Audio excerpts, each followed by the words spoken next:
Hey guys, tonight we're stepping into the long humming silence that followed the loudest war in human history. Picture a Japanese soldier alone in a jungle clearing, rifles still loaded, cicadas buzzing in the heat, not yet knowing the empire he served dissolved 6 days ago. This is where almost 7 million armed men quietly disappeared. Before you get comfortable, take a second to like and subscribe, but only if you actually enjoy this. It genuinely helps the algorithms send slow, quiet histories like this one to other tired listeners who need a soft voice to drift off to. Leave a comment telling me where you're listening from and what time it is. I love reading them in the morning, picturing all of you scattered across the world like little lanterns. Now, dim those lights, switch on a fan, pull your blanket up, get comfortable. Make the room a little cooler than you think you need. Set the phone face down. There is nothing to remember tonight. No names, no dates, no battles. If you drift off in 10 minutes, that is the goal. The video will keep going for hours like a slow tide. Try a long breath in for 4 counts, hold for 4, and out for 6. And if it helps, imagine the cicadas going quiet one by one until the jungle finally stops humming. Let's pause for a second. Have you ever wondered what it actually felt like to stand at attention in the noon heat, listening to a thin, formal voice on a crackling radio, and slowly realize the war was over?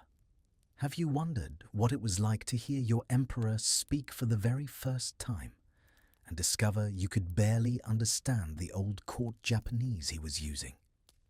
Can you imagine being told since childhood that surrender was unthinkable, and then being ordered to lay down your rifle by the one voice you could never disobey? What do you think happened in the units that, the very next morning, quietly chose ritual suicide rather than live in a defeated country?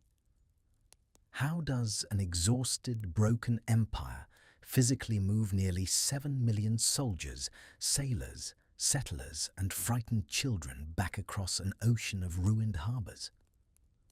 What happens to the 600,000 men Stalin loaded into boxcars and sent into the snow, and to the 60,000 of them who never came back? What was it like to step off a repatriation ship at Mysuru, expecting your mother on the quay, and find only ash and a stranger's name on your old front door? What was it like to be spat on for surviving? Or to come home a decorated officer and quietly, almost invisibly, become the man who built Toyota or Sony or your country's new army? And what about the men who simply refused to come home at all, who stayed in the jungle for 27 years, weaving their pants out of tree bark, because no one had officially told them to stop? When an entire empire dissolves overnight, where do the men who served it actually go? Congratulations, you've just woken up in 1945. It is just before noon on the 15th of August, and the heat in Tokyo is the kind of heat that flattens you against the ground, thick and wet, with cicadas screaming so loudly you can feel them in your teeth. You are standing at attention in a dusty courtyard, sweat sliding down your spine, your uniform stiff with salt, while a small wooden radio crackles on a folding table beside a wilting potted chrysanthemum someone forgot to water. A high, thin voice begins to speak in a Japanese so old and formal you catch maybe one word in 5, something about bearing the unbearable, enduring the unendurable. The officer beside you is quietly weeping. You do not yet understand what you have just heard. Good luck. The voice on the radio belongs to a man almost no one in Japan has ever heard speak. He is the Emperor Hirohito, and for most of your life he has been less a person than a son, something you bow toward but never look at directly. His broadcast has been recorded the night before on a phonograph disc, hidden, smuggled, nearly destroyed in the small hours of the morning by young officers who would rather burn the palace than let the country surrender. You do not know any of that yet. You only know that the voice is high and reedy, that it speaks in the slow vocabulary of court ceremony, that it does not say the word surrender even once.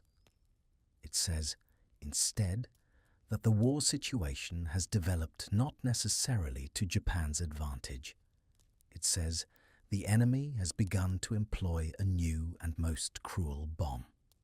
It says, gently, almost embarrassed, that you must endure the unendurable. Around you, men begin to react in different rhythms. A sergeant slowly removes his cap. A young private, no older than 17, lowers his rifle and stares at it as if he has never seen it before. The officer beside you is still weeping, very quietly, the way men weep when they are trying not to. Somewhere down the courtyard, a corporal asks, in a voice almost too small to hear, what the emperor just said. No one answers him. The cicadas keep screaming. This is happening in some form all over the empire. On submarine decks in the Java Sea, on coral atolls bypassed for 3 years, in the marble halls of the Manchurian imperial government in sinking, on rice paddies outside Saigon, on volcanic ridges in New Guinea, where the men have not seen a fresh ration in 18 months. The signal is weaker the farther you go. In Manchuria, the broadcast arrives through a wall of static so thick that some units never realize they have heard it at all, and only learn the next day from a passing courier that the war is over. In remote parts of New Guinea and the Aleutians, soldiers will not believe it for weeks. Some will not believe it for years. Back in Tokyo, the night before this broadcast, a thing happened that you will only learn about later in pieces. A small group of fanatical young officers, led by a major named Kenji Hatanaka, had decided that surrender was not acceptable, and that the only honorable course was to seize the imperial palace, kill the Lord Privy Seal, and find and destroy the recording disc before it could be played at noon. They tried. For a few hours in the dark, they actually held parts of the palace grounds. They hunted the disc through corridors and storage rooms, while a frantic chamberlain hid it in a pile of laundry. They could not find it. By dawn, the coup had collapsed, the palace was retaken, and Major Hatanaka rode his motorcycle into the open plaza in front of the palace, knelt and shot himself in the forehead. In his pocket, they found a small piece of paper with a death poem on it.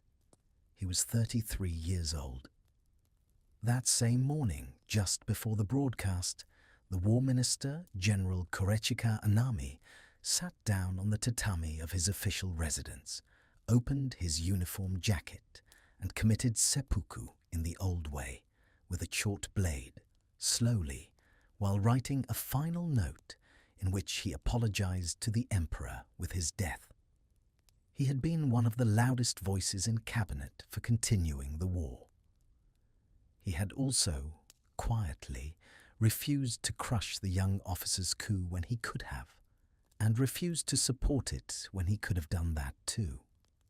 He died on the floor of his own home, bleeding into the mats, while outside in the streets ordinary people were already gathering around radios, not yet knowing what they were about to be told. The suicides did not stop with Anami. In the days that followed, dozens, then hundreds of officers, soldiers, civilians, and ultranationalists took their own lives. Vice Admiral Takijiro Onishi, the man who had invented the kamikaze, the man who had personally sent thousands of young pilots to their deaths, with a small cup of sake and a few quiet words, sat down in his quarters and disemboweled himself. He left a note apologizing to the families of the special attack pilots. He refused a coup de grace. He bled and cramped and waited, conscious, for 15 hours before he finally died. It is the kind of death that is difficult to even describe at a slow, gentle hour like this one. But it tells you something about the world these men inhabited, where dying badly on purpose was considered a kind of honesty. At Atsugi Airfield, just outside Tokyo, a Navy captain named Yasuna Kozono simply refused, to accept the surrender. He had a fighter wing under his command. He had pilots. He had bombs. For more than a week after the broadcast, his planes flew low over Tokyo, dropping leaflets urging the population to keep fighting, to ignore the false broadcast, to rise against the traitors in the cabinet. He insisted that the emperor's voice on the radio had been a fake, an American trick. He held his command together by sheer ferocity until malaria, of all things, knocked him into a hospital bed, and his men quietly stood down. Imagine that somehow.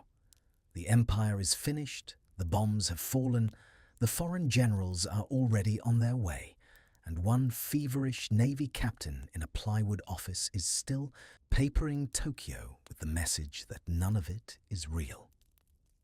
Out in the wider army, the response was less operatic and more like grief. Soldiers were ordered to stand down, but no one had quite written out what stand down meant, when you had been told for years that surrender was not a thing your body was allowed to do. So they improvised. In garrison after garrison across China and Manchuria, regiments held quiet ceremonies in the late August heat to burn their colours.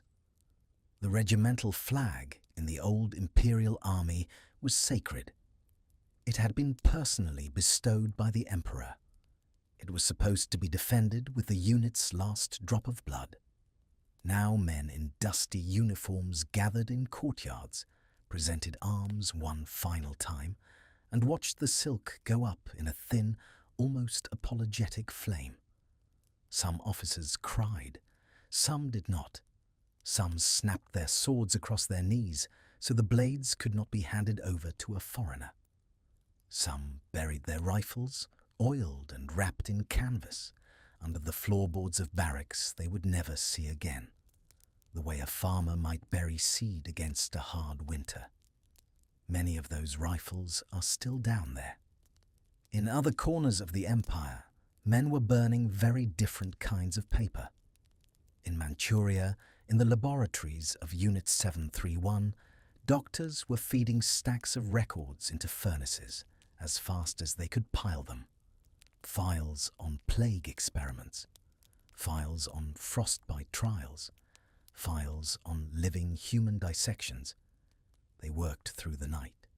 They blew up parts of their own complex on the way out, killing the remaining test subjects in the cells, the people they referred to in their notes only as logs.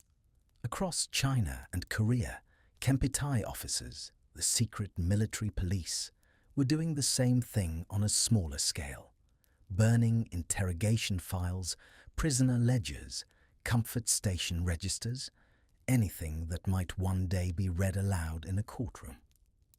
The smoke from those fires hung over a dozen cities for days. Years later, when investigators came looking, they would find clean ash where a paper trail should have been. In harbours from Yokosuka to Saigon, naval crews were quietly opening seacocks and scuttling their own warships rather than hand them over. Submarines slid down to muddy harbour floors. Destroyers listed and went under in shallow water with their flags still up. In Manchuria, where Japanese authority had ruled with a heavy fist for 14 years, that authority simply evaporated almost overnight. Korean laborers walked out of factories. Chinese villagers, stubborn and patient and finally unafraid, came down from the hills. In some places, looting began within hours. In others, the local population sat very still and waited to see who would come next. What came next in the north was the Red Army. The Soviets had declared war on Japan only 6 days before the surrender, on August 9th, in keeping with a promise Stalin had quietly made at Yalta. 1.5 million Soviet troops under Marshal Alexander Vasilevsky poured across the Manchurian border in 3 enormous prongs. And the Kwantung Army, once the proud iron fist of the empire, the army that had basically run its own foreign policy in the 1930s, collapsed in less than a week. It had been hollowed out for years, its best units shipped south to die on islands you have never heard of, its tanks obsolete, its men green or middle-aged or both. The Soviets rolled over them like a tide rolling over a sandcastle. And behind those broken units stood the people no one had planned for. Across Manchuria, there were nearly 300,000 Japanese civilian settlers, the Manmu Kaitakudan, the so-called pioneer farmer brigades, families lured north over the past decade by government promises of land and a new life on the empire's frontier. When the Red Army came, the army units assigned to protect them very often did not. They fell back, sometimes without telling the settlers they were leaving. Women and children walked south through cornfields and across rivers in the heat, then in the cold, dying of typhus, dying of exhaustion, dying in mass suicides when a village would gather in a schoolhouse and quietly poison its own children rather than face what was coming. Some mothers, unable to carry their infants any further, left them at the doors of Chinese farmhouses, with a note, with a ribbon, with nothing. Those abandoned children, the Zanryu Koji, the left-behind orphans, would grow up Chinese, in Chinese families, not knowing their original names. Many would not return to Japan until the 1980s, by which time their Japanese mothers, if alive, were old women who could only weep and bow. Back home, on a sweltering afternoon at the end of August, the first American came down from the sky. General Douglas MacArthur stepped off a battered C-54 named the Bataan onto the cracked tarmac at Atsugi, the same airfield where Captain Kozono had been raving a few days earlier. MacArthur was unarmed. He had a corncob pipe in his teeth and an open collar and the air of a man daring anyone in the surrounding hills to take a shot. None did. The Japanese government had quietly removed propellers from nearby fighter aircraft to make sure no junior officer with strong feelings could turn the day into a disaster. 3 days later, on the 2nd of September, a small honor guard assembled on the deck of the battleship USS Missouri in Tokyo Bay. The Japanese delegation arrived in formal dress. The foreign minister, Mamoru Shigemitsu, climbed the gangway slowly, leaning hard on his cane, because in 1932 a young Korean independence fighter had thrown a bomb at his feet in Shanghai, and he had lost his right leg below the knee. He wore a top hat and tails. He signed his name on the surrender document with a hand that did not shake, while behind him, on every ship in the harbour, sailors stood at attention in rows so quiet you could hear the lap of water against steel. The whole ceremony took 23 minutes. When it was over, the war was officially, legally, undeniably done. 6.5 million armed Japanese, scattered across half the surface of the planet, were now, all at once, prisoners of a peace that nobody had really planned for.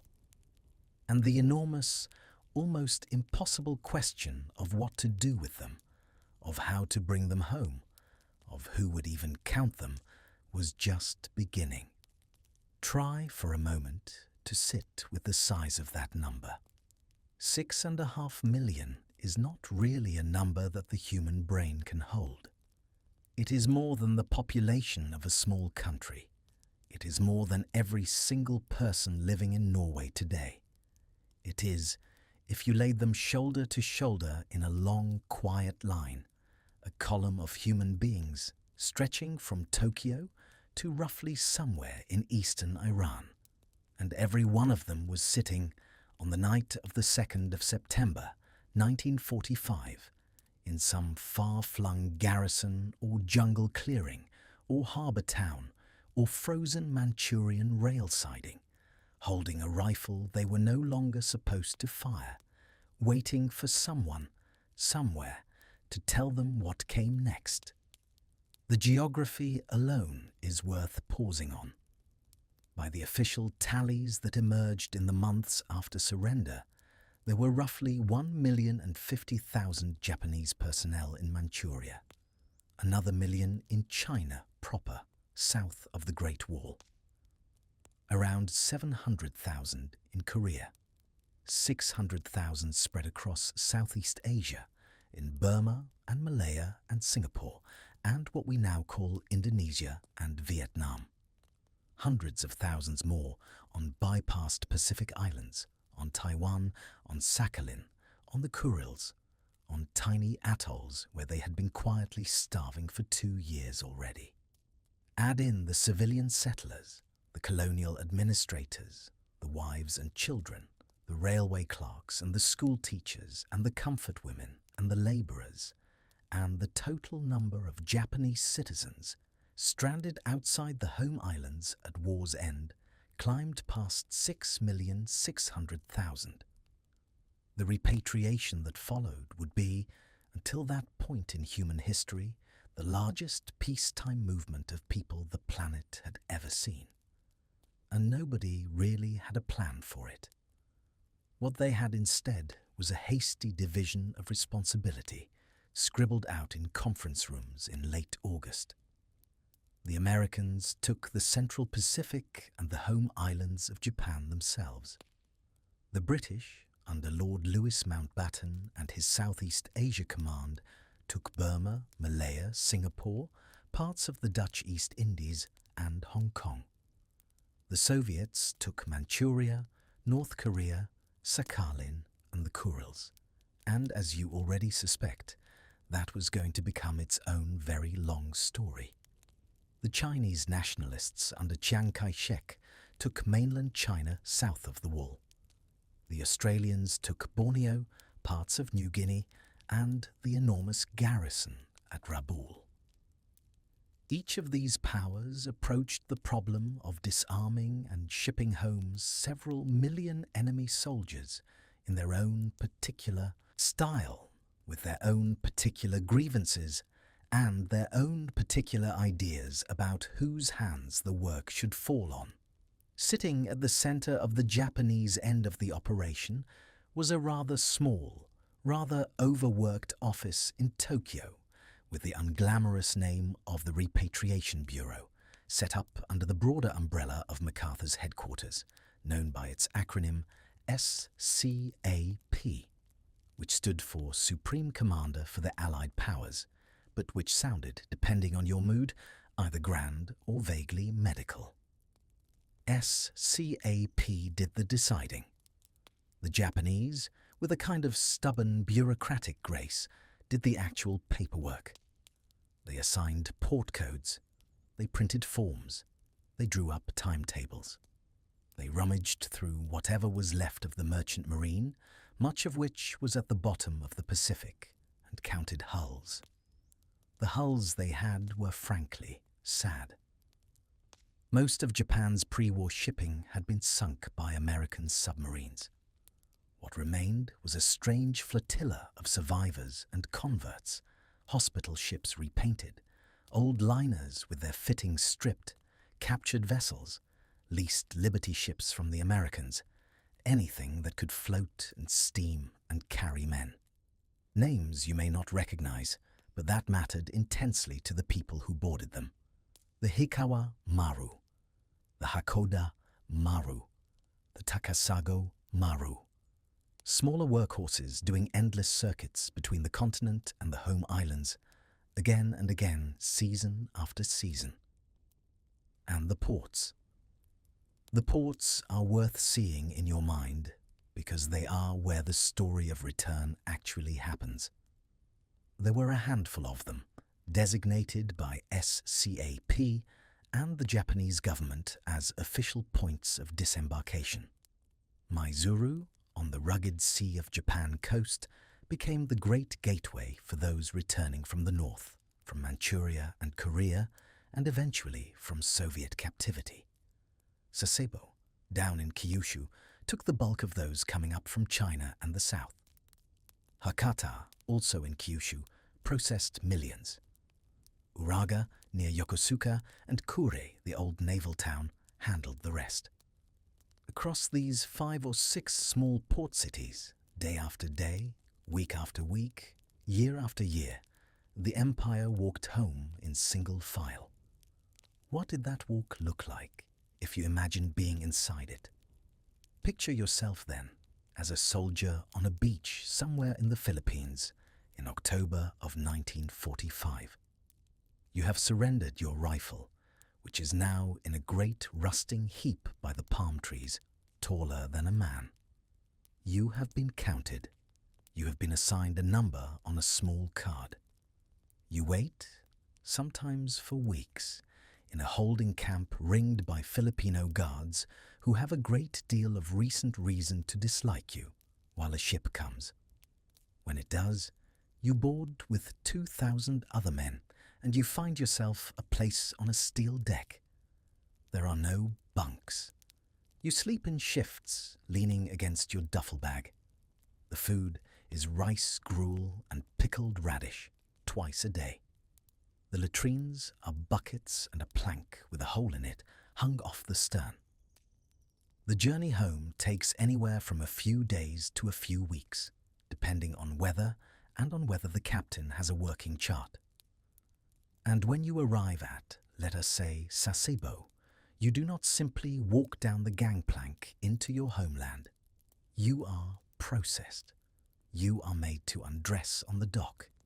Every man, every officer, every bewildered teenage conscript who has not seen running water in months, stripped to the skin in front of strangers. American medics with handheld dusters approach you and blast you head to toe with a fine white powder. The powder is DDT, a freshly invented insecticide that the post-war world has fallen absolutely in love with, because it kills the lice that carry typhus and the fleas that carry plague. It also coats every wrinkle of your body, every crease of your duffel bag, every fold of the shirt you are about to put back on. The smell of it is faintly chemical, faintly sweet, and once you have smelled it, you will never forget it. It clings to the throat. It is the smell of coming home in 1945. After delousing, there are forms, always more forms. Your unit, your last commanding officer, your rank, your home prefecture, your relatives. There are medical inspections, rough and quick. There are lectures, sometimes from earnest young Americans through interpreters, about democracy, about the new constitution that is being drafted, about how the militarist past is over. Some men listen. Some men stare at the wall. Most are simply trying to remember what it feels like to be a person who is not in a uniform. At the end of all this, you are given a small bundle, 2 weeks of rations, mostly rice and dried fish, a train ticket to your home prefecture, a handful of yen that will not buy very much, because the yen has collapsed and the black market runs on cigarettes. And then, with that, with whatever clothes you arrived in, and a duffel bag containing perhaps a photograph and a comb and a tin cup, you are released into a country you have not seen in years. Multiply this scene by 6 million. Some of the journeys home were models of order. At Rabaul, on the island of New Britain, General Hitoshi Imamura, who had commanded a vast garrison of nearly 90,000 men, had quietly anticipated being cut off and had spent the last 2 years of the war turning his troops into farmers. They grew their own rice and vegetables. They made their own soap. They maintained their own discipline. When the Australians arrived to accept his surrender, they found, to their genuine astonishment, a fortified city that was healthier and better fed than most of Australia. Imamura's men were repatriated in good order, their weapons stacked, their records intact, the general himself volunteering to stand trial. Other surrenders were more haunting. On Wake Island, the small American atoll captured early in the war, the bypassed Japanese garrison under Rear Admiral Shigematsu Sakaibara had been reduced by years of blockade to eating rats, lizards, and the occasional bird. The men who emerged were skeletal. On Truk, the great inner-Pacific naval base that the Americans had simply stopped attacking after rendering it harmless, 38,000 troops walked out of the jungle gaunt and patched together. Whole armies emerged from the islands of the bypassed Pacific, looking less like soldiers and more like the survivors of a famine that had only ever happened to them. And then there were the journeys that did not happen at all. The repatriation ships were not all safe. The waters of the home islands were full of mines, both Japanese and American, and clearance was slow. On the 24th of August 1945, just 9 days after the surrender, a repatriation ship called the Ukishima Maru, carrying around 3,700 Korean laborers home from northern Japan, struck what was almost certainly a mine in Maizuru Bay and went down in shallow water. Over 500 people died. The first repatriation tragedy of the new peace happened almost before the ink on the surrender was dry. The chaos in Manchuria and Korea was, if anything, worse, because there the journey home did not begin on a ship. It began on foot. Japanese settlers and soldiers retreating southward through Korea were robbed by villagers settling old scores, attacked by Chinese guerrillas in the borderlands, and, in too many places to recount, hunted and brutalized by Soviet troops, moving through with a kind of conquering swagger that is genuinely difficult to describe at a gentle hour. There were mass rapes. There were mass suicides. At a place called Tonghua in February of 1946, hundreds of Japanese civilians and former soldiers were killed in a botched uprising and the Chinese reprisal that followed. In village after village along the long road south, families gathered in schoolhouses and ate poison together rather than be taken. The repatriation of those who did make it out continued year after year, far longer than anyone in the autumn of 1945 would have predicted. The bulk of it was done by 1948. But the long, thin tail of it, the men in Soviet camps, the holdouts in the jungles, the orphans in Chinese villages, would stretch out across decades.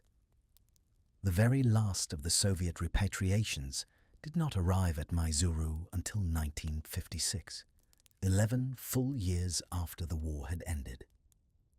And the saddest of the boats coming into that quiet port were almost all coming from the same place, the same direction, the same enormous, frozen, indifferent country to the north, where 600,000 Japanese had vanished into the snow, which is, gently, the next place this story has to go.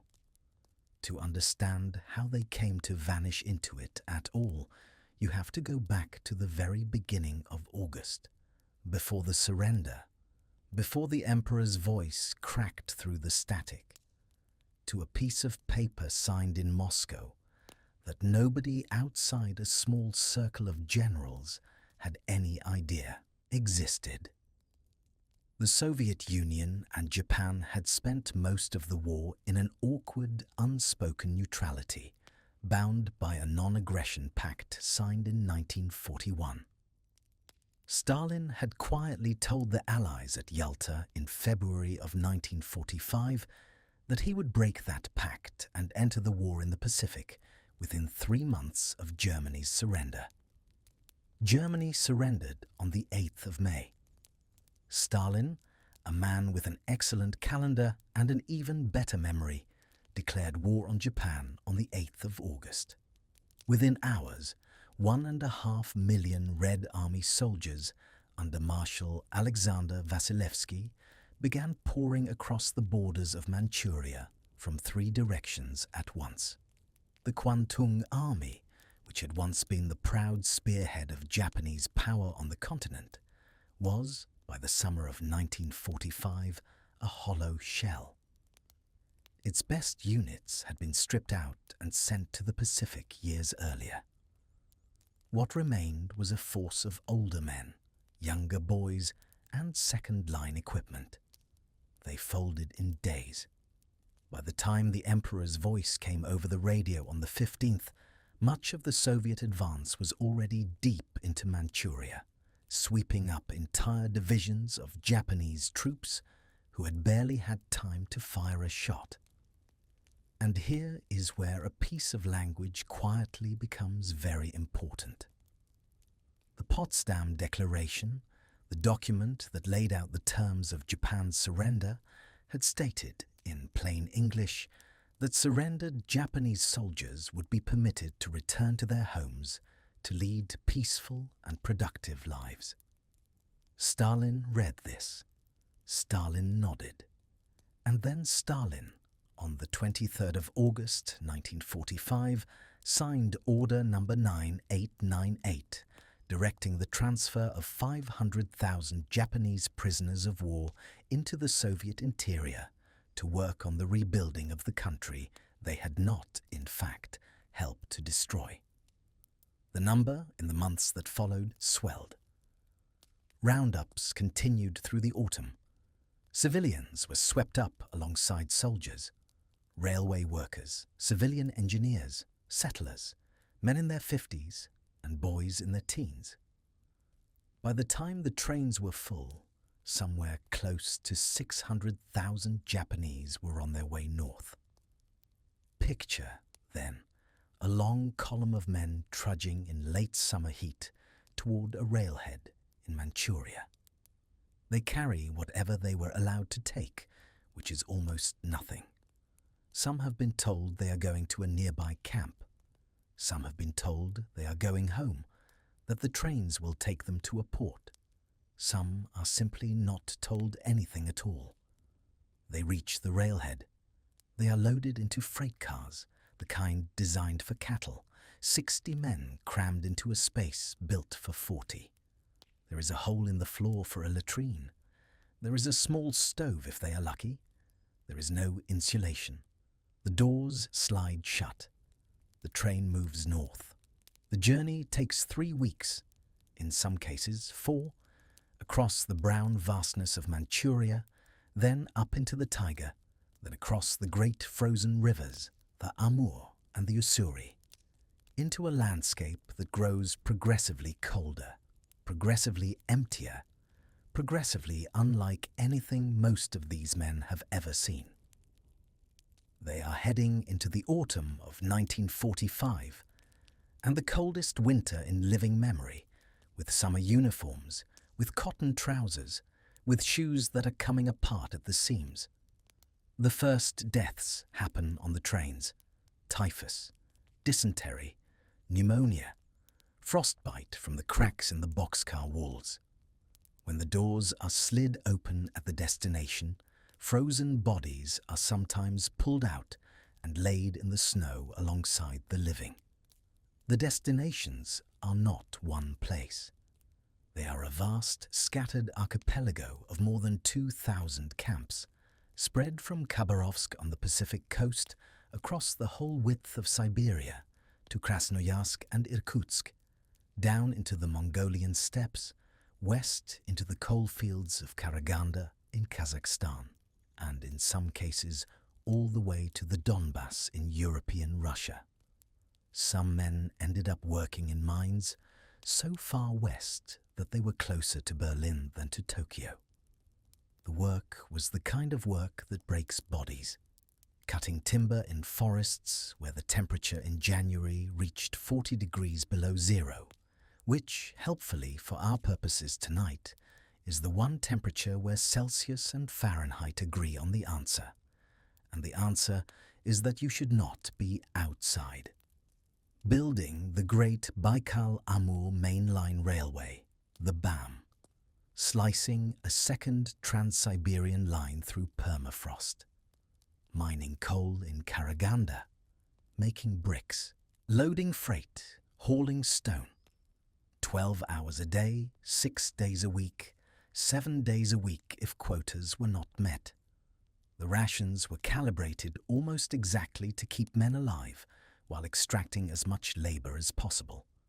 300 grams of black bread, dense and sour, often half sawdust. A bowl of cabbage soup, mostly water. Sometimes a smear of fish or a spoonful of millet. The Soviets used a ranking system based on labor capacity. Men who worked harder were fed more.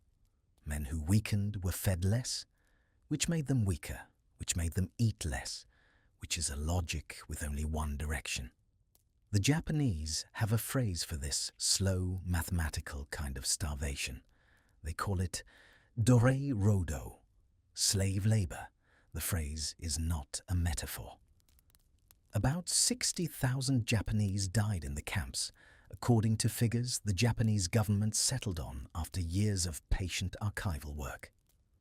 Russian archives, opened in pieces after the Soviet Union fell, suggest the number may have been higher.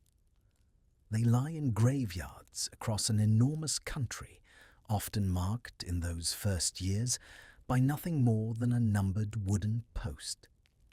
Among the prisoners was the last commander of the once mighty Kwantung Army himself, General Otozo Yamada, whose office had once spanned a continent, and who now found himself in a barracks in Khabarovsk, awaiting interrogation.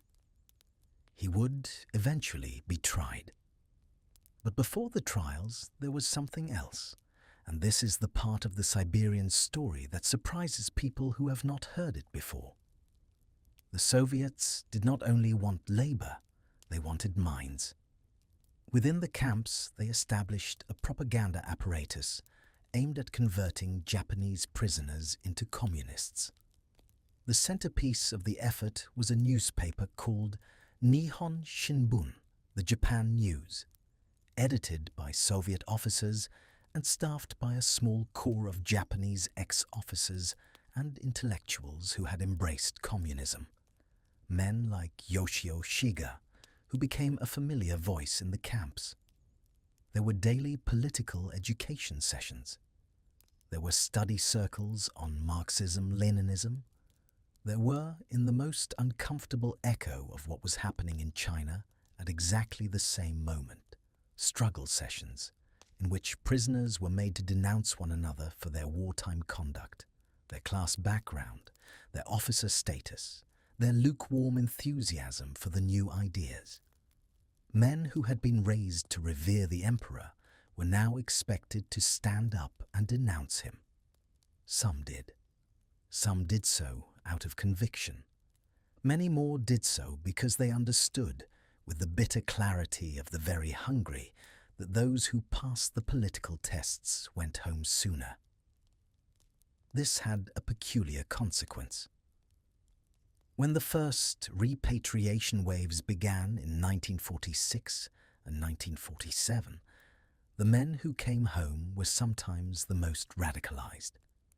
They stepped off the boats at Maizuru singing Soviet songs. They held up clenched fists at the dock. The Japanese police took photographs. Files were started. Returnees from Siberia were quietly suspected for years afterwards of being communist agents, and they would find themselves followed, watched, denied employment. A man could survive the cold and the labor and the hunger and the boxcars and still come home to discover that his country regarded him as something to be cleaned off the rug. In December of 1949, the Soviets staged a war crimes trial in Khabarovsk. 12 Japanese were tried, including General Yamada and several senior officers and doctors. The charges were not the usual ones. The charges uniquely, openly addressed Unit 731, the secret Japanese biological warfare program, the human experiments on plague and anthrax and frostbite that had been carried out in Manchuria. The Khabarovsk trial remains the only court proceeding of its time that fully addressed those crimes, which is a sentence with a great many uncomfortable implications, because it means that on the other side of the world, the Americans, having quietly traded immunity for data, were not addressing them at all. We will come back to that in a little while. The repatriations from Siberia happened in waves. A first trickle in 1946 and 1947, mostly the sick and the politically reliable. Larger waves through 1948, 49, and into the early 50s. Then, with the death of Stalin in 1953, a thaw and more men. Then, in 1956, Prime Minister Hatoyama travelled to Moscow and signed the Soviet-Japanese Joint Declaration with Khrushchev, formally ending the state of war between the two countries. With it came the final repatriations, the last stragglers, the men who had spent 11 years in the snow. And here we have to talk about a hill above a small port on the Sea of Japan, and about the women who waited there. Maizuru was the gateway port for returnees from Soviet captivity. As each ship was announced, mothers and wives travelled to the town from all over Japan and gathered on a slope above the harbour, a hill that came to be called Hikiage no Oka, Repatriation Hill. They watched each ship come in. They held photographs. They scanned the faces of the disembarking men, looking for the one face they had carried in their hearts for 10 years, 11 years, 12. Most of them did not find him. There is a song from this period, simple and devastating, called Ganpeki no Haha, Mother at the Quay. The most famous of these mothers was a woman named Issei Hashino, whose son had been reported missing in Manchuria in the last days of the war. She came to Maizuru, and she came again and again and again. She came for decades. She was photographed standing on the stone quay in her plain coat, looking out at the ships. Her son never came home. She continued to come anyway. She died still believing he might be on the next boat. Japan understood, watching her, that she was not waiting for one son. She was waiting for all of them. The very last repatriation ships arrived in 1956. After that, the men still missing were considered missing, and the families went home, and the hill grew quiet. But the bones, of course, remained where they had been buried. For decades, those graves were unreachable. Only after Mikhail Gorbachev opened the Soviet archives in the late 1980s did Japanese delegations gain permission to travel into Siberia and begin the long, slow work of recovering remains from the permafrost. They are still doing it. Crews go out each summer to small forgotten cemeteries, in places most Japanese have never heard of, and they dig carefully and they bring home what they find. Wooden markers have been replaced in many places with small concrete stones. Some have names, many do not.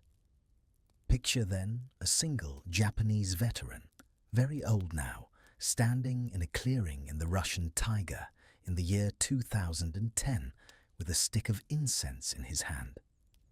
He has come back on a government-sponsored trip to the camp where he spent his 20s.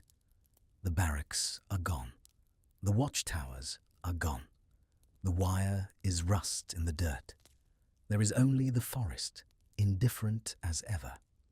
He lights the incense.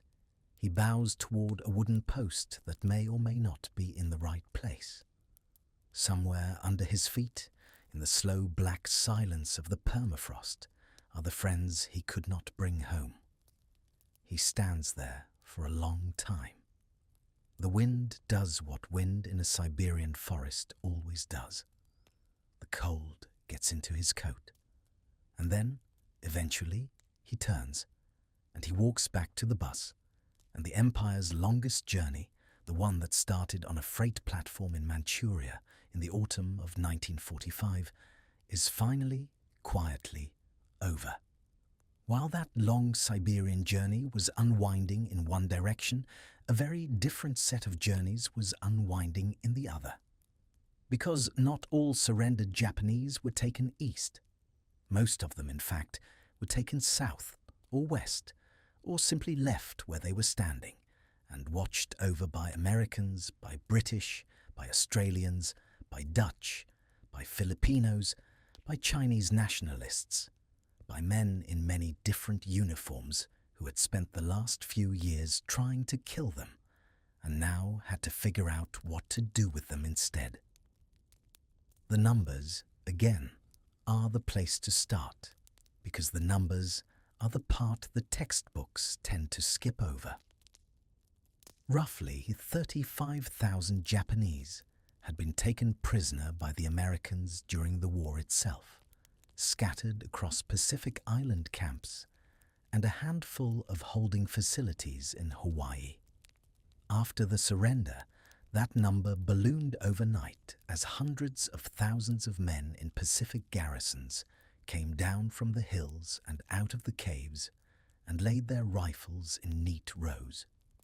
The British, under Lord Mountbatten's Southeast Asia Command, found themselves responsible for something close to 750,000 Japanese in Burma, Malaya, Singapore, the Andaman Islands, and the Dutch East Indies.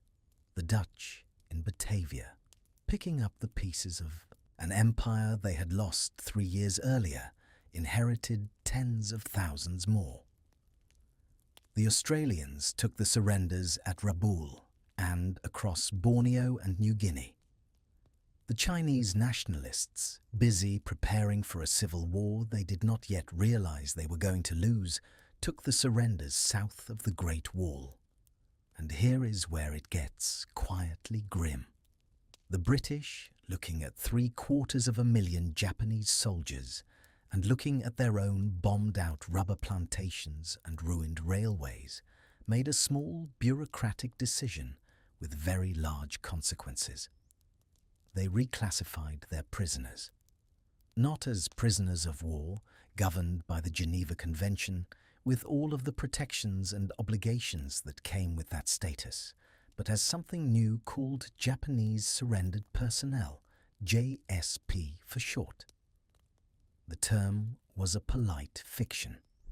It meant that men who had laid down their arms could be put to forced labor indefinitely, rebuilding the colonial infrastructure they had so recently helped to destroy without the inconvenience of treaty law getting in the way. Many JSP were not finally released until 1947. Some were held until 1948. They cleared minefields. They rebuilt roads. They tapped rubber. They went home, eventually, but they went home late. The Dutch, meanwhile, hit upon an even more uncomfortable arrangement. Returning to an Indonesia where Sukarno had declared independence 2 days after the surrender, the Dutch found themselves short of soldiers and long of nationalist guerrillas.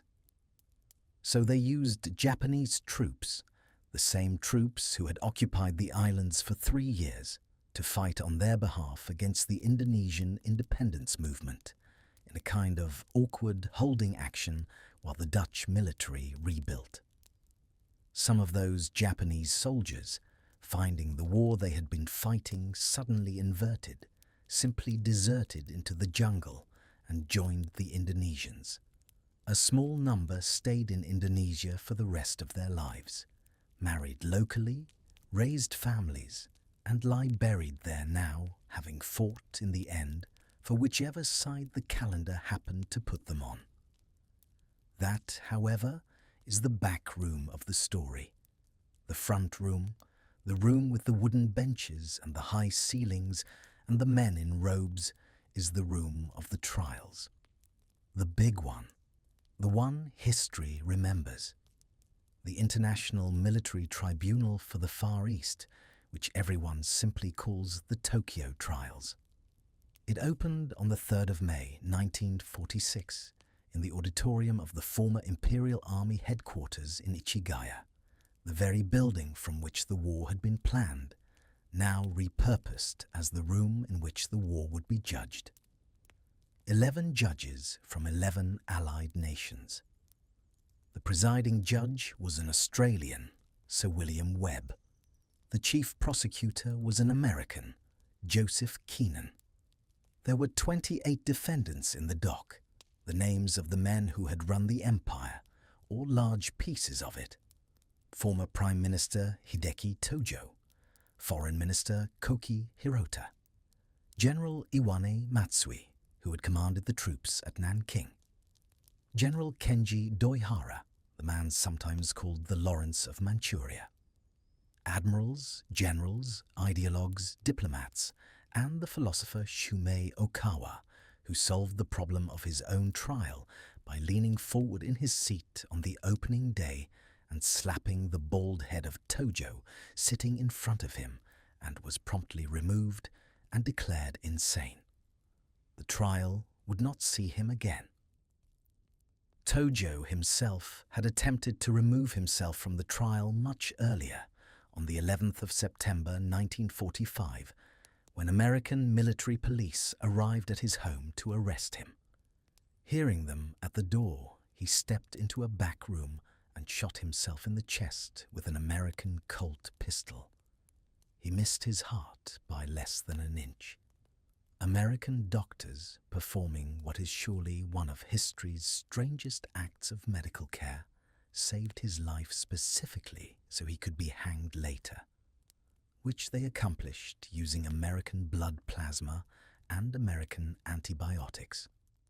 Tojo, who had recovered enough to attend his own trial a few months later, accepted his fate with a kind of stiff dignity, took responsibility for the war, and refused to implicate the emperor.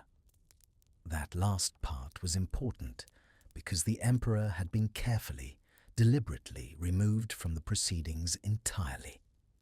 General MacArthur had decided early on that prosecuting Hirohito would make the occupation impossible. So the emperor stayed in his palace, and the men in the dock did not name him. And the great moral question of who had really started the war was answered by a kind of quiet collective agreement with a list of names that did not include the most obvious one. The trial ran for 2.5 years. The transcript ran to nearly 50,000 pages. On the 12th of November 1948, the verdicts were read.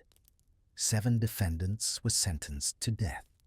16 received life imprisonment. 2 received lesser sentences. 2 had died during the proceedings. 1 had been declared insane. The 7 condemned men were hanged at Sugamo prison shortly after midnight on the 23rd of December, 1948. The date had been chosen with what one can only call a thin smile, because it was the 15th birthday of Crown Prince Akihito. The message, to anyone watching closely, was that the new Japan would have to be built on top of these graves, and would have to remember that. Not all the judges agreed with the verdicts. Justice Radhabinod Pal of India wrote a famous 1,200-page dissent arguing that all of the defendants should be acquitted on the grounds that the proceedings were victor's justice, that the categories of crime had been invented after the fact, and that the Allies' own conduct, the firebombings and the atomic bombs in particular, made the moral high ground a rather difficult position to claim. Justice Bert Ruling of the Netherlands wrote a partial dissent in a similar spirit. Their dissents were filed, archived, and politely ignored at the time. But they have grown more interesting with age, and they are still read. The Tokyo trials were the famous trials. They were not, however, the only trials. They were not even most of the trials. Across Asia and the Pacific, the Allies conducted more than 2,200 separate proceedings in courtrooms set up in Yokohama and Manila and Singapore and Batavia and Hong Kong and Rangoon and Saigon and Khabarovsk and a great many smaller places. Roughly 5,700 Japanese were tried in these so-called BC class trials, dealing with conventional war crimes and crimes against humanity. Around 984 were executed. The rest received sentences of varying lengths, in varying conditions, in prisons that were often the very prisons in which their own forces had once held Allied prisoners. The first major BC class trial, and one of the most controversial, was the trial of General Tomoyuki Yamashita, the brilliant officer who had taken Singapore in 1942 and was nicknamed the Tiger of Malaya. He was tried in Manila for failing to prevent the atrocities committed by his own troops during the destruction of that city in early 1945. Atrocities which he had not ordered, and which, given the collapse of his communications, he had probably not even known about. He was convicted under what came to be called the Yamashita Standard, a doctrine of command responsibility under which a commander could be held accountable for the actions of his men, whether or not he had been able to control them. He was hanged outside Manila on the 23rd of February, 1946. The doctrine itself has had a long afterlife in international law, much of it traceable to that single case. There were many others. The men responsible for the Bataan Death March were tried, several executed. The officers who oversaw the Sandakan death marches in Borneo, in which around 2,500 Australian and British prisoners were marched to death, and only 6 survived, were tried, several hanged.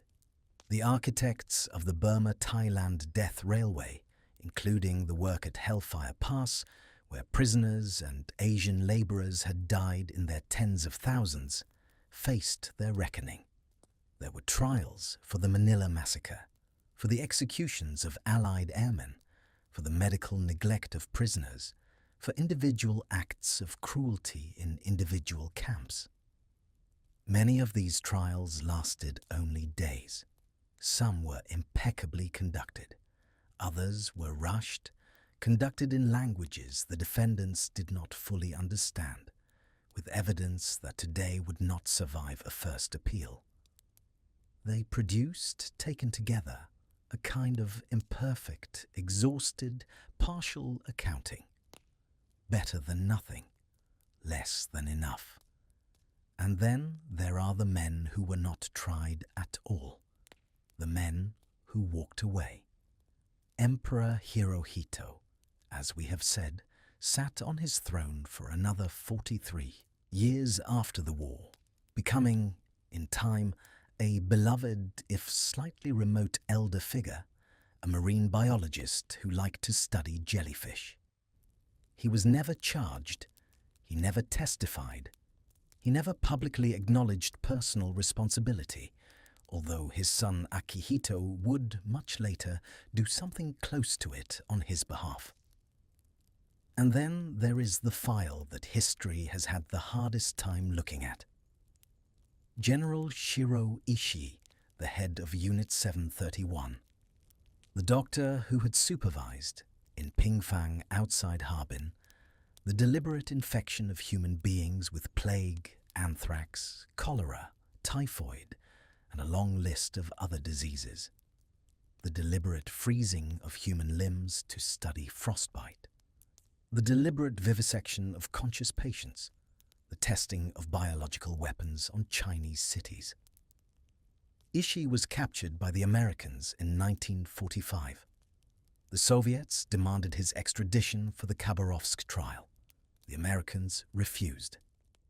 Behind closed doors, Ishii and his senior staff offered a deal, the data, all of it, the meticulous records of every experiment they had conducted in exchange for full immunity from prosecution. The Americans, calculating that the Soviets would get the data otherwise, and that the data was, in the deeply cold logic of intelligence work, useful, accepted the deal. Ishii was never tried. He died of throat cancer in Tokyo in 1959, at home, in bed, an old man. The men who were convicted served their sentences at Sugamo prison in Tokyo. The 7 hanged on Akihito's birthday were cremated quietly at a Yokohama crematorium. Their ashes were scattered in the Pacific to prevent any shrine from forming around them, although, in fact, a small portion was secretly retained by a Buddhist priest and sympathetic family members, and would, decades later, be quietly interred at a small temple in Aichi Prefecture. The remaining BC-class prisoners served varied sentences. Through the 1950s, in waves of paroles and pardons, they were released. By 1958, every remaining Japanese war criminal still in custody had been freed. And then, in 1978, in an act we will return to in some detail later in this story, the head priest of Yasukuni Shrine in Tokyo quietly enshrined the spirits of 14 Class A war criminals, including Tojo himself, alongside the 2.5 million other war dead enshrined there. And the long, complicated argument about Japanese memory entered a new and ongoing chapter. Justice, in the end, was uneven. It was partial. It was sometimes impressive and sometimes embarrassing and sometimes simply absent. It left wounds across Asia that have not closed. In Korea, in China, in the Philippines, in Indonesia, in the small villages where families still remember names that were never spoken in any courtroom. The trials ended. The hangings ended. The prisons emptied. But the questions, of course, the questions did not go anywhere at all. They are still here, in the room with us, tonight. And one of those questions, perhaps the strangest one, was about the men who never came to any courtroom at all, because they did not know there was a courtroom, because they did not know there was a verdict, because they did not, in fact, know that the war had ended. While the judges in Tokyo were filing their dissents, and the prisoners at Sugamo were being paroled in waves through the 1950s, somewhere in the green humidity of a Pacific jungle, or in a cave on a small volcanic island, or in the upland forests of the Philippines, a Japanese soldier in a patched uniform was, very quietly, still at war. There were more of them than you might imagine. To understand the holdouts, you have to understand what they had been told. Imperial Japanese soldiers were trained, drilled and lectured into a conviction that surrender was not an option. The Senjin-kun, the field service code issued in 1941 by Tojo himself, had told them quite plainly never to suffer the shame of being taken alive. They were told that any leaflets dropped by Americans were tricks, that any voice on a captured radio was a deception, that the war would last 100 years if necessary, and that their duty, no matter how isolated, no matter how forgotten, was to wait, to fight, and to die. Many soldiers in the chaos of 1945 had simply received their last orders and never received any update. The orders said to fight, so they fought. Some came in early. Captain Sakai Oba on Saipan led a small band of 46 soldiers and a handful of civilians into the rugged volcanic highlands above the Marpi Cliffs after the island fell in the summer of 1944. For 16 months, while Saipan was rebuilt as an American airbase from which B-29s flew to firebomb Tokyo, Oba's men staged guerrilla raids on supply depots, slipped through the cane fields by moonlight, and earned the somewhat affectionate American nickname of the Fox. He did not surrender when the war ended. He did not surrender when leaflets fell. He surrendered finally on the 1st of December 1945, only after his old superior officer was flown to the island specifically to confirm in person that the war was genuinely over. Oba marched his men down the mountain in formation, presented his sword to a Marine colonel, and went home to teach school. Others came in later.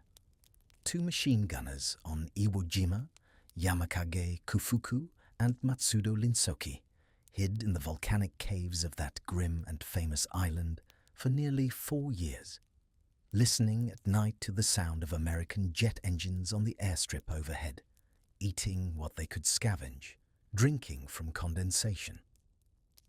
They came out in 1949. Other men trickled in from other islands through the 1950s, in 2s and 3s, often shoeless, often half their original body weight, often unable, when finally given a newspaper, to read the new post-war kanji simplifications. By the early 1960s, the holdout had become a kind of recurring news story. Bunzo Minagawa surrendered on Guam in 1960. Masashi Ito surrendered shortly after.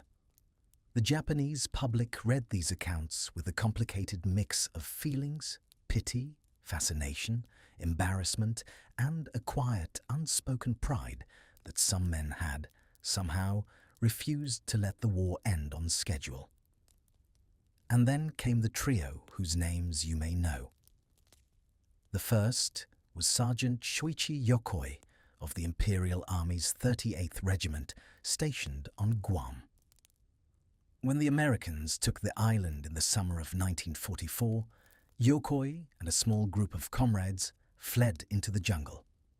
Over the next 28 years, his comrades died one by one, of illness, of starvation, of accident, until Yokoi was alone. He dug himself an underground bamboo cave near the Talofofo River, ventilated through a clever system of tubes hidden under leaves. He wove clothes from the fibers of the pago tree, working at a small loom of his own design. He ate coconuts, breadfruit, freshwater eels, and rats. He kept a careful little vegetable garden. He did not, in 28 years, allow himself to truly believe that the war was over, although somewhere in the back of his mind, where the stubborn certainty of duty did not quite reach, he must have suspected. In January of 1972, 2 local hunters checking shrimp traps along the river spotted a small, thin figure in hand-woven clothes. They tackled him. He was 56 years old. He weighed less than 100 pounds. He was flown to Tokyo into a media frenzy that the country had not seen since the war itself. Stepping onto the tarmac at Haneda Airport, blinking in the camera flashes, he spoke the line that would become a kind of national mantra. He said, with great difficulty, that it was with much embarrassment that he had returned alive. He spent the rest of his life as a quiet celebrity, married, made television appearances, ran for parliament once and lost, and died in 1997. His handmade pago bark suit is still on display in a museum on Guam. The second was Lieutenant Hiru Onoda. And Onoda, even more than Yokoi, was the holdout that the world remembers. Onoda had been trained at the Nakano School, the Imperial Army's intelligence and commando academy, where men were taught their art of guerrilla warfare and the deeper, stranger art of psychological endurance. In December of 1944, at the age of 22, he was sent to Lubang Island, a small island in the Philippines off the southwest coast of Luzon, with orders to disrupt American forces using whatever means he could. His direct superior, Major Yoshimi Taniguchi, gave him a single, very specific instruction. He told Onoda that he must never surrender, must never take his own life, and must wait, however long it took, for relief. The major, telling him this, did not specify how long that might be. Onoda took the instruction quite literally. For the next 29 years. When the war ended, Onoda did not believe it. He retreated into the hills with 3 other soldiers. One surrendered in 1950. Another was killed in a skirmish with Filipino police in 1954. The third, Private Kinshichi Kozuka, stayed with Onoda for nearly 3 decades, the 2 of them keeping watch in shifts, maintaining their rifles, growing old together in the green hills above the Filipino villages. They conducted occasional raids on rice fields and storage huts. They exchanged fire with police patrols. Over the long arc of years, they killed, by Filipino estimates, approximately 30 civilians who became, in Onoda's mind, enemy combatants of a war that had not ended. Kozuka was finally shot dead by Filipino police in October of 1972, leaving Onoda alone. The Japanese government tried repeatedly to bring him in. They dropped leaflets. They dropped photographs of his family. They dropped a tape recording of his own brother begging him to come home. Onoda, trained at Nakano, treated all of it as an elaborate enemy ruse. The leaflets, he reasoned, contained small linguistic errors. The photographs, he reasoned, could be faked. The voice of his brother, he reasoned, could be impersonated. He was finally found by a young Japanese man named Norio Suzuki, a college dropout and adventurer who had told friends he was going to look for, in this order, Lieutenant Onoda, a panda, and the abominable snowman. He found Onoda first. The 2 men talked for several days in the jungle. Suzuki took photographs. Onoda agreed that he would surrender, but only on one condition. He would surrender only if his original commanding officer, Major Taniguchi, came to Lubang and personally relieved him of duty. The Japanese government tracked down Major Taniguchi, who was now, of all things, a 60-year-old bookseller in a small town. They flew him to the Philippines. On the 9th of March, 1974, in a clearing in the Lubang Hills, Major Taniguchi, in a freshly issued uniform, stood at attention before his lieutenant, who had not seen him in 29 years and who saluted sharply in his patched cotton fatigues with his rifle still oiled and functional. The major formally relieved him of duty. Onoda lowered his rifle. He wept. He surrendered his sword the next day to President Ferdinand Marcos, who pardoned him for any actions taken during what Onoda had still considered a war. He came home to a country he did not recognize, and which, in a way, did not recognize him. The hero's welcome confused him. The neon and the traffic and the new post-war Japan, with its peace constitution and its consumer goods and its young people in jeans, was not the country he had been fighting for. He moved to Brazil, of all places, and bought a cattle ranch where he found the wide, quiet emptiness somewhat easier to bear.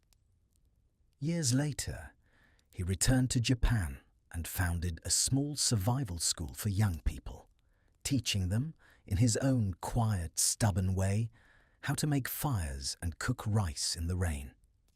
He died in 2014 at the age of 91, having lived more of his adult life as a holdout than as anything else. The third, the last, came in even later by a few months, and his story is the saddest of the three, although the world remembers it least. His name was Teruo Nakamura, although that name, in fact, was not the name he had been born with. He was an indigenous Taiwanese man of the Amis people, whose original name was Atun Palalin.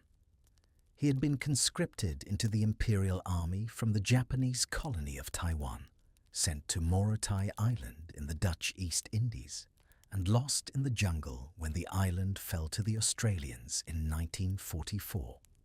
For 30 years, he lived alone in a small hut he had built himself, tending a small garden of bananas and sweet potatoes, fishing in a nearby stream. He was found in December of 1974 by Indonesian Air Force personnel. He was the last confirmed Japanese holdout of the Second World War. And then the bureaucracy revealed itself in the way that bureaucracies sometimes do. Japan, which had taken Nakamura's youth, his identity, and his name, now declined to take responsibility for him. He was, the Japanese government decided, a Taiwanese national, no longer a Japanese subject under post-war arrangements, and therefore not entitled to the back pay and pension that Onoda had received. He was given a small token sum and sent back to Taiwan, where he lived only another 5 years before dying of lung cancer, in a country whose government also did not quite know what to do with him. He had not been a Japanese hero, and he had not been a Chinese hero, and he had been, in the end, simply Atun Palalin, a man who had grown old waiting in a garden for an order that never came. There were others, of course. Captain Fumio Nakahira on Mindoro, various unconfirmed sightings well into the 1980s. The Japanese government estimates that more than 120 soldiers came in from the cold, in one form or another, between 1947 and 1974. What kept them out there, you might ask? What was it, really, that held them in those jungles for 30 years? Some of it was duty. Some of it was honor, or the particular Japanese version of honor that they had been raised inside. Some of it was the inability simply to imagine that everything they had been told was wrong. And some of it, you suspect quietly, was fear. Fear of going home. Fear of finding out what had happened. Fear of facing a country and a family and a self that had moved on without them, that had become someone else while they were still standing watch in the rain. It is easier, sometimes, to keep a rifle clean than to face the people you love after 30 years. It is easier to wait for an order than to admit there is no one left to give it. And so they waited. In the green damp of Lubang, in the bamboo cave on Guam, in a quiet hut on Morotai, while the cicadas hummed and the wristwatches somehow kept time. But for every Onoda kneeling in a jungle clearing in 1974, there were millions, quite literally millions, of soldiers who had come home much earlier by the regular routes, through the regular ports, at the regular pace of an exhausted empire trying to reassemble itself. And their story, although it lacks the cinematic shape of a man surrendering his sword to a president, is, in its own quiet way, the larger story. Because what they came home to was not a country. It was the memory of a country, a smouldering outline of one, drawn in ash on the ground. Picture, if you will, a soldier stepping off a train at Ueno Station in Tokyo in the winter of 1945. He is wearing the same uniform he wore at the surrender, although the insignia has been carefully removed. He is carrying a duffel bag that contains, perhaps, a tin cup, a spare shirt, 2 weeks of rations, and a train ticket. He has been deloused with DDT. He has been lectured about democracy. He has been, in the most literal sense, processed. And now he is home, except home is not where he left it.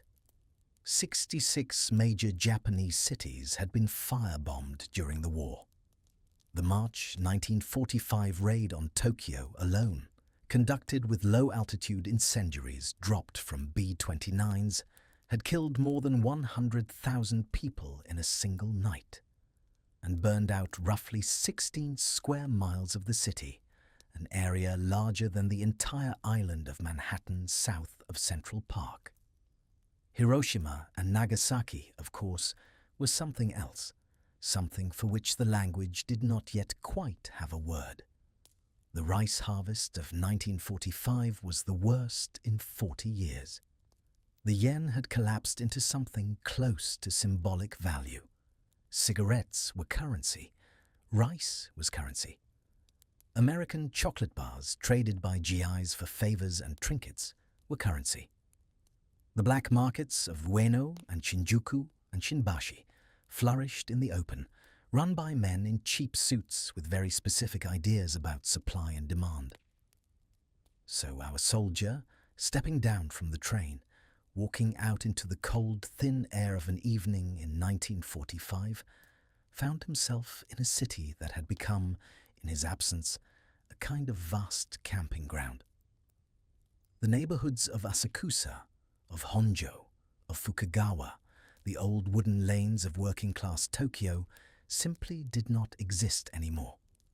In their place stood what people called Kichigai Buraku, makeshift settlements of corrugated tin and salvaged lumber, built on the foundations of the houses that had stood there in 1944. Children with shaved heads ran barefoot in the alleys. Old women sold rice balls from upturned crates. The smell, depending on the wind, was charcoal smoke, or sewage, or the strangely persistent smell of burned wood that hung over Tokyo for years after the war. If he was lucky, our soldier found his family. If he was less lucky, he found a neighbor who told him, gently, that his family had been evacuated to the countryside and were probably alive, somewhere, although the postal system did not yet quite work. If he was unluckier still, he found a small wooden marker on the site of his old house with names painted on it. And if he was unluckiest of all, he found nothing.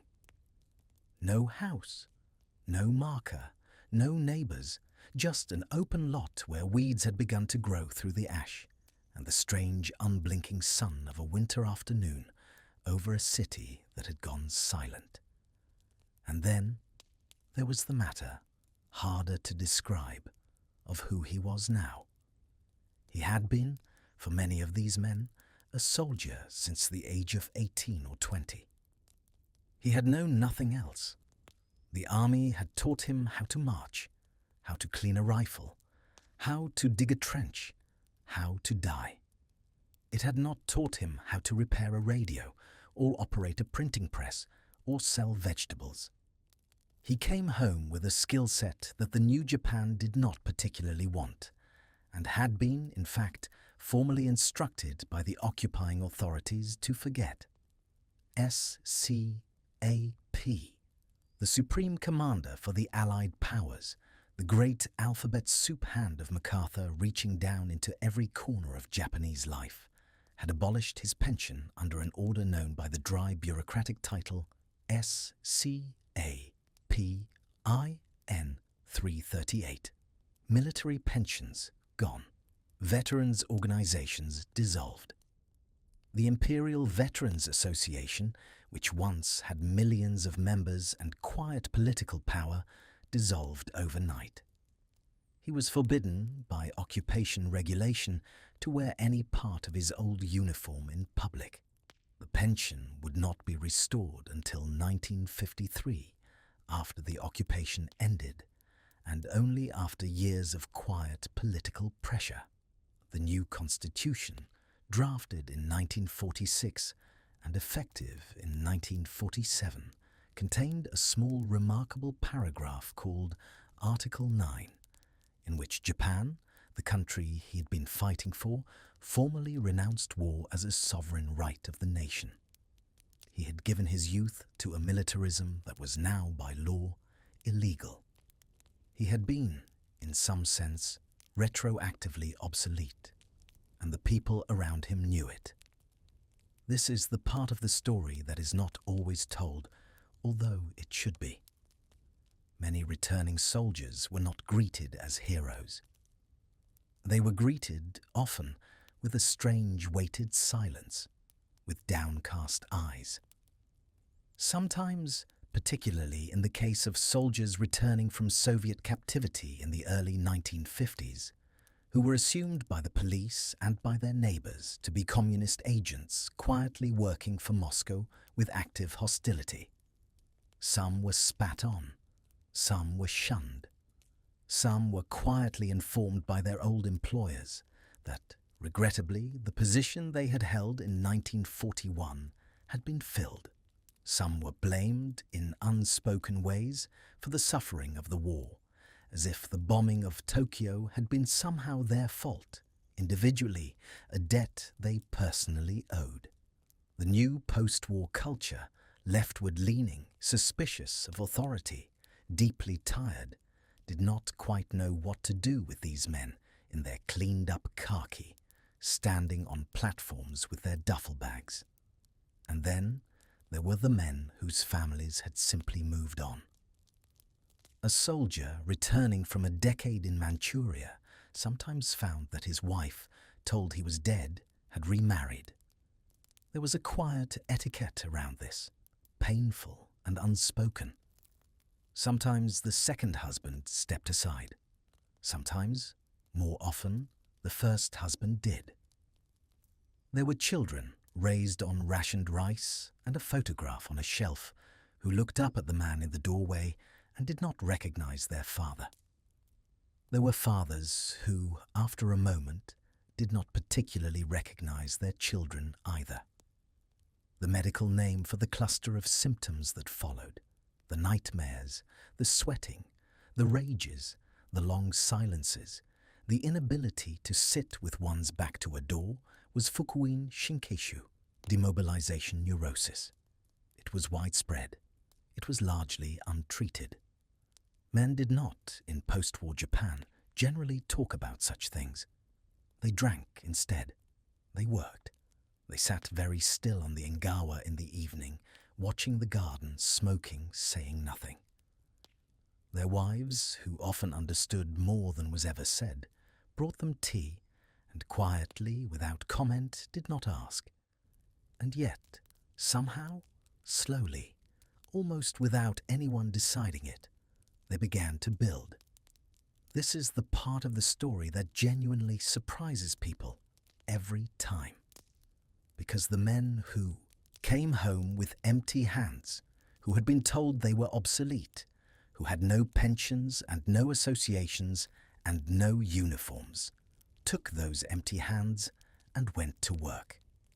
A wartime piston ring maker in Hamamatsu, named Soichiro Honda, who had spent the war years grinding metal for Imperial Army aircraft, founded a small motor company in 1948, attaching surplus military radio generators to bicycles to make cheap motorbikes for the broken cities. A naval lieutenant named Akio Morita and a navy contractor named Masaru Ibuka started a small electronics company in a bombed-out department store in 1946. They eventually called it Sony. Toyota, which had spent the war making trucks for the Imperial Army, retooled to make small civilian sedans for a country that did not yet quite have a road system. Nakajima Aircraft, which had built the Zero Fighter and the Ki-84, was broken up by scrap, and its pieces became what we now call Subaru and Fuji Heavy Industries. The men running these companies were, very often, the same men who had run the war factories. The men working in them, on the line, with the soldering iron, with the lathe, were the same men who had stood on troop ships in the South Pacific. They built modern Japan in many cases with the same hands that had carried rifles, and they did it, mostly, without mentioning the rifles. And the army itself, of course, came back, although under a careful new name. In 1950, the Korean War broke out. The Americans suddenly found themselves needing every available occupation soldier sent to Korea. And the question of who exactly was going to defend Japan from the now openly communist mainland became urgent. The National Police Reserve was founded that summer. By 1954, it had been reorganized into the Japan Self-Defense Forces, a military that was not, constitutionally, allowed to be called a military. It was staffed in its officer corps, in its planning bureaus, in its training cadres, very largely by former officers of the Imperial Army and Navy.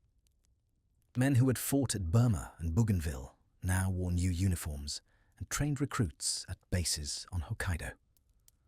The continuity, where it existed, was rarely advertised, but it was there, in politics too. Nobusuke Kishi, the wartime minister of munitions, who had been arrested as a Class A war crime suspect and then quietly released without trial, became Prime Minister of Japan in 1957.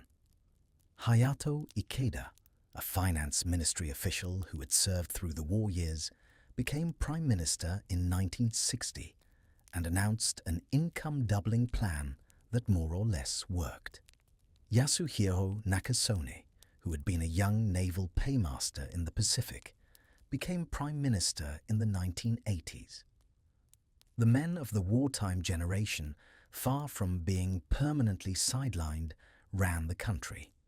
And for a few of them, the war and what they had been asked to do for it never quite let go.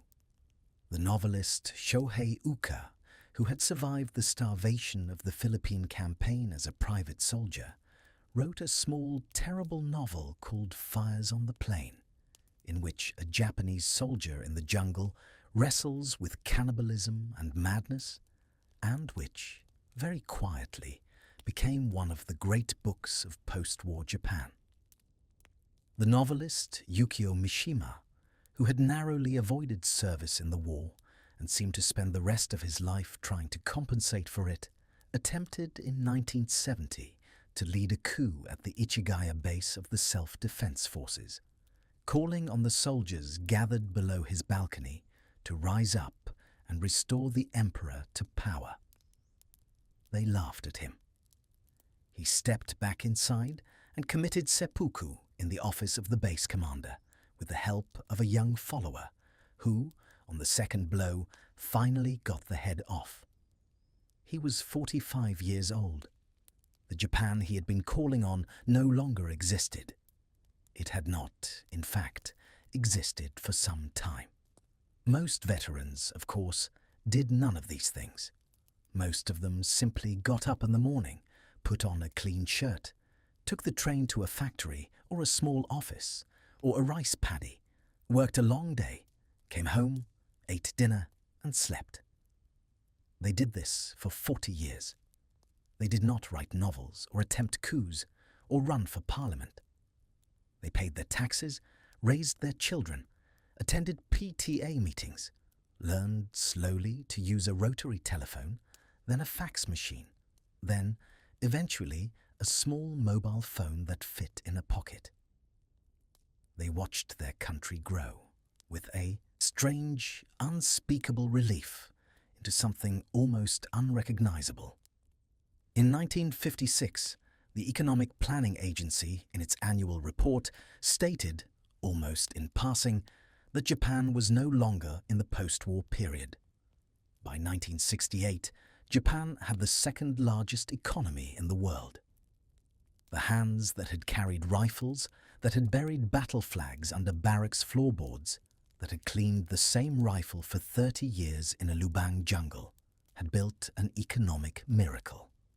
And in 1964, when the Tokyo Olympics opened and the rising sun flag flew over the new national stadium, somewhere in a small Tokyo apartment, an old veteran sat watching on a black and white television and saw the flag of his youth flying again, this time without bayonets behind it, and quietly, without saying anything to anyone, he wept. That moment, that flag flying over a peaceful stadium in 1964, was the beginning of a long, slow, and never quite finished argument that Japan was about to have with itself. An argument about memory.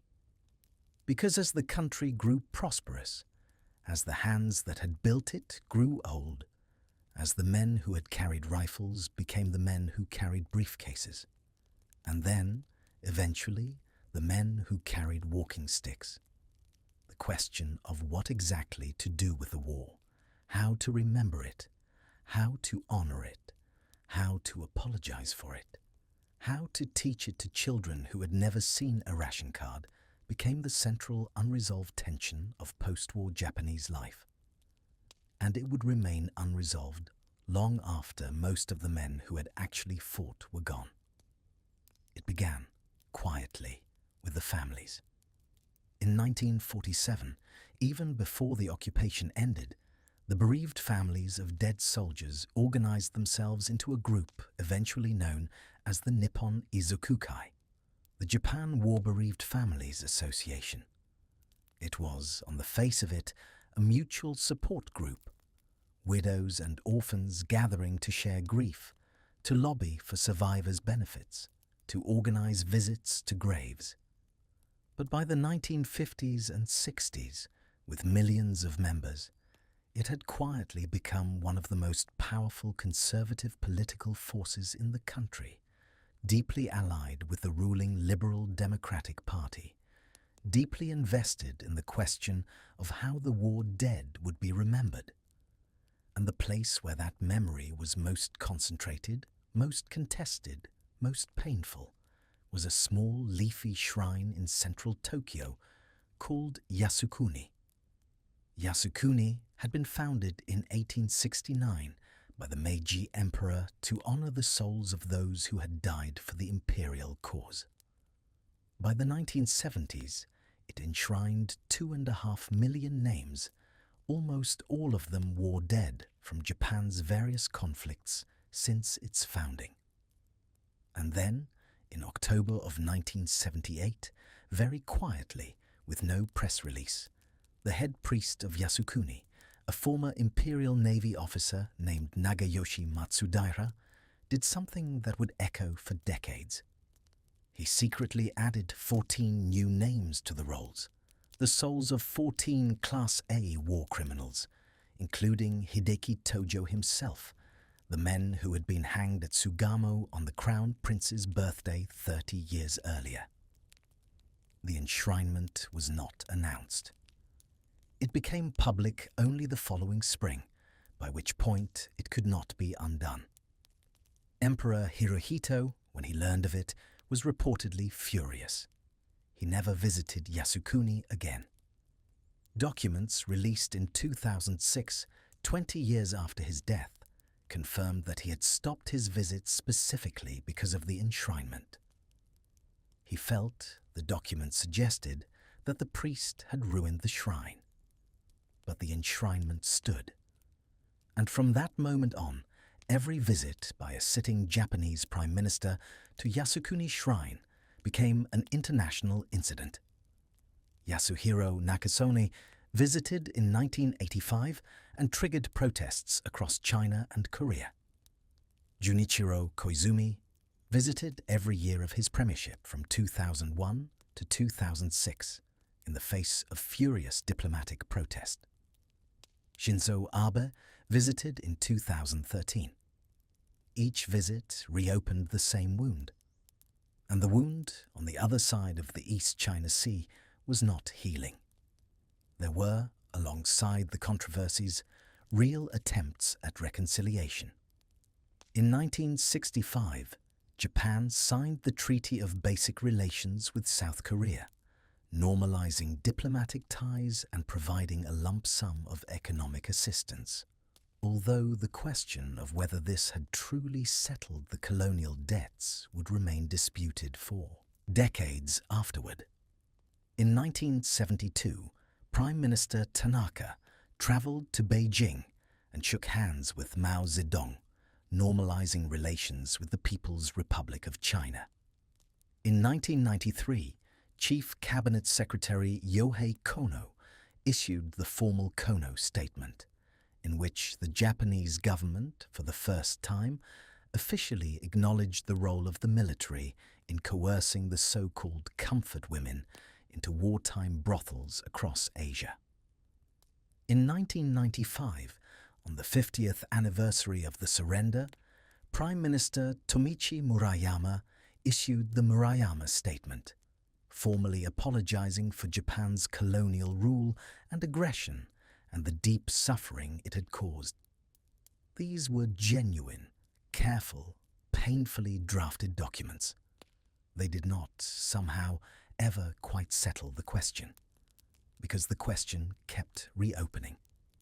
Korean former comfort women, beginning with Kim Hak-sun in 1991, came forward publicly with their stories, and a generation of activists turned the small bronze statue of a seated young woman, the Statue of Peace, into an icon that now sits across from the Japanese embassy in Seoul and outside Japanese consulates from San Francisco to Berlin. Korean and Chinese forced laborers filed lawsuits in Japanese courts, most of which were technically dismissed on statute of limitations grounds, but which kept the issue alive in newspapers for decades. Korean former soldiers who had served in the Imperial Army, including the 148 Korean nationals, tried as Class B and C war criminals, 23 of whom were executed, found themselves stripped of Japanese nationality after the war and therefore ineligible for the modest Japanese veterans' benefits that their former comrades received. Many of them died in poverty, claimed by no country. The Taiwanese former soldiers, the men like Teruo Nakamura, the Morotai holdout, faced their own version of the same erasure. Nakamura, returning from 30 years in the jungle, was given a payment so small it embarrassed even the Japanese press of the time. He died in 1979 in Taiwan, mostly forgotten. And then, slowly, over the course of the 1980s, the truth about Unit 731 began to emerge. For decades, the immunity deal that General Shiro Ishii and his lieutenants had cut with American military intelligence, trading their human experimentation data for protection from prosecution, had kept the entire program out of public discussion. Ishii himself died, comfortably in 1959, of throat cancer, never having faced an American court. But in 1981, a Japanese journalist and novelist named Seiichi Morimura published a book called The Devil's Gluttony, based on interviews with former Unit 731 personnel, and the lid finally came off. The book was a sensation. It was followed by other investigations, by documentary films, by a slow, painful public reckoning with what had been done in the laboratories of Pingfang. Some of the former Unit 731 staff, by then prominent doctors and pharmaceutical executives, were forced into early retirement. Most were not. Most died peacefully of old age in homes they had built with the salaries they had earned in their second careers. In 1999, in Tokyo, a museum called the Showakan opened, dedicated specifically to the experience of Japanese civilians during and after the war, the rationing, the firebombing, the post-war hunger. It was a careful, somewhat soft-edged exhibition, and it was criticized by some for not engaging strongly enough with what Japanese forces had done abroad. But it was the first major government-sponsored attempt to put the wartime civilian experience into a public space, and old veterans began to visit it, sometimes with grandchildren in tow, pointing at familiar objects, the rice cookers, the ration books, the air raid hoods, saying very quietly, This is what we lived through. And one by one, the veterans themselves began to leave. Shoichi Yokoi, the Guam holdout who had spent 27 years in his bamboo cave, died in 1997. Hiru Onoda, the Lubang lieutenant who had finally surrendered in 1974, died in 2014 at the age of 91 in a Tokyo hospital, a small private death without ceremony. By the year 2020, fewer than 2% of the Japanese citizens who had been alive and adult during the war years were still alive at all. The veterans were vanishing. The men who could remember in their own bodies the cold of Siberia, the heat of New Guinea, the sound of an emperor's voice over a static-filled radio in 1945, were almost all gone. The imperial family, for its part, kept trying. Emperor Akihito, who reigned from 1989 to 2019, made it a defining theme of his reign to travel to former battlefields and mourn the dead. Saipan in 2005. Peleliu in 2015. The Philippines in 2016. He bowed at memorials for Japanese soldiers, for American soldiers, for Korean laborers, for local civilians with the same carefully held silence.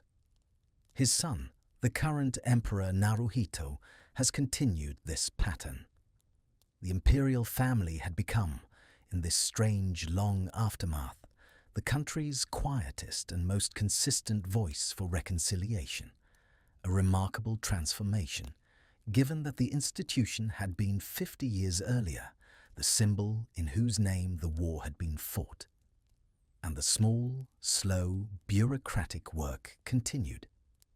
In 2010, after years of lobbying by aging former prisoners, the Japanese Diet passed the Special Measures Law for detainees in the former Soviet Union, finally providing modest compensation to the surviving men who had spent years in the camps of Siberia. By the time the law passed, most of the detainees were in their late 80s and early 90s. Many had been waiting for 65 years. The payments, when they arrived, were not large.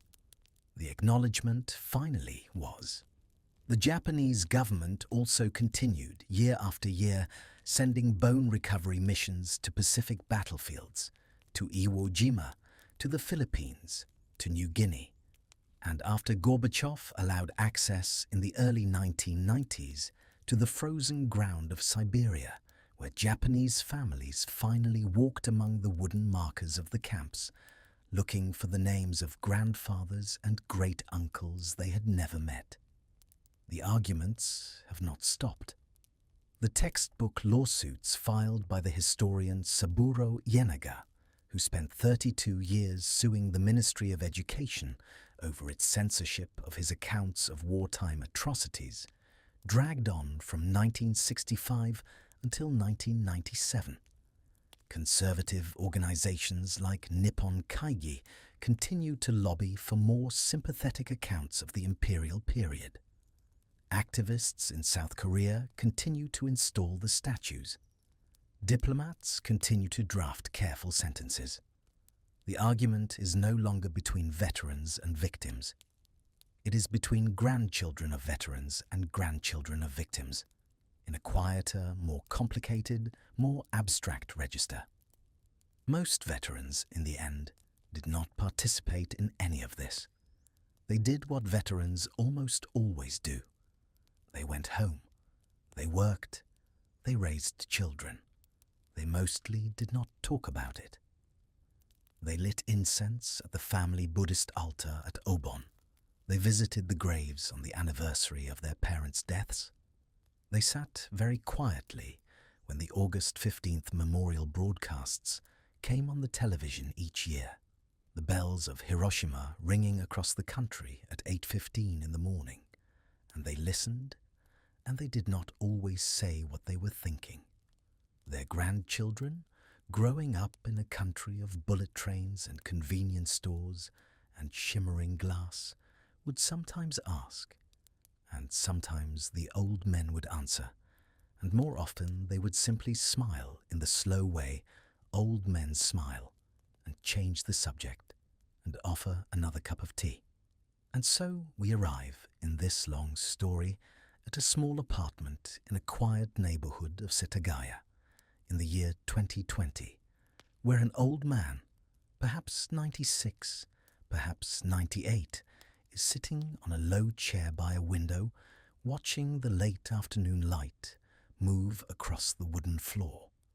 On the shelf behind him is a small framed photograph of a young soldier in a peaked cap, taken in 1943, a stranger now, a boy who has somehow lent him his memories. He has lived through every chapter of this story. He came home on a repatriation ship. He worked in a factory. He raised 3 children. He buried a wife. He has watched his country become almost unrecognizable, and he has quietly, mostly approved of the changes. He does not, particularly, want to be interviewed. He does not want to be on television. He just wants, on this slow afternoon, to sit by his window in the warm light and remember, or not remember, as he chooses. He is one of the last. And when you pull the camera back slowly from that quiet window in Setagaya, you can see them all at once, if you let yourself. You can see the deck of the Missouri in Tokyo Bay, the top hats and the cane, and the 23 minutes of signatures. You can see the boxcars rolling east into the snow, 60 men packed into a space built for 40, breath frosting on the iron walls. You can see the mothers on the stone quay at Maizuru, singing the old waiting song into the wind off the Sea of Japan. You can see Onoda kneeling in his patched uniform on a jungle clearing in 1974, offering up a sword that had not been sharpened against an enemy in almost 30 years. And you can see the old man in Setagaya, watching the light move, holding his small cup of tea. They were stubborn men, these soldiers, in ways both terrible and tender. Stubborn enough to fight a war they could not win. Stubborn enough to survive the camps and the jungles and the longships home. And stubborn enough, in the end, to keep getting up every morning in a country that did not always know what to do with them. They built the trains, they built the cars, they built the quiet, and they built the silence, and they built the lives in which their grandchildren could grow up free of all of it. They were not, most of them, heroes. They were not, most of them, monsters. They were young men who had been handed rifles and told a story about an empire that would last 100 years. And when the story ended, 6 days late, on a hot afternoon with the cicadas humming, They had to figure out, hey guys, tonight we're stepping into the long humming silence that followed the loudest war in human history. Picture a Japanese soldier alone in a jungle clearing, rifles still loaded, cicadas buzzing in the heat, not yet knowing the empire he served dissolved 6 days ago. This is where almost 7 million armed men quietly disappeared. Before you get comfortable, take a second to like and subscribe, but only if you actually enjoy this.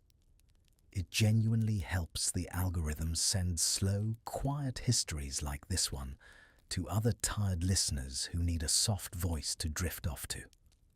Leave a comment telling me where you're listening from and what time it is. I love reading them in the morning, picturing all of you scattered across the world like little lanterns. Now, dim those lights, switch on a fan, pull your blanket up, get comfortable. Make the room a little cooler than you think you need. Set the phone face down. There is nothing to remember tonight. No names, no dates, no battles. If you drift off in 10 minutes, that is the goal. The video will keep going for hours like a slow tide. Try a long breath in for 4 counts, hold for 4, and out for 6. And if it helps, imagine the cicadas going quiet one by one until the jungle finally stops humming. Let's pause for a second. Have you ever wondered what it actually felt like to stand at attention in the noon heat, listening to a thin, formal voice on a crackling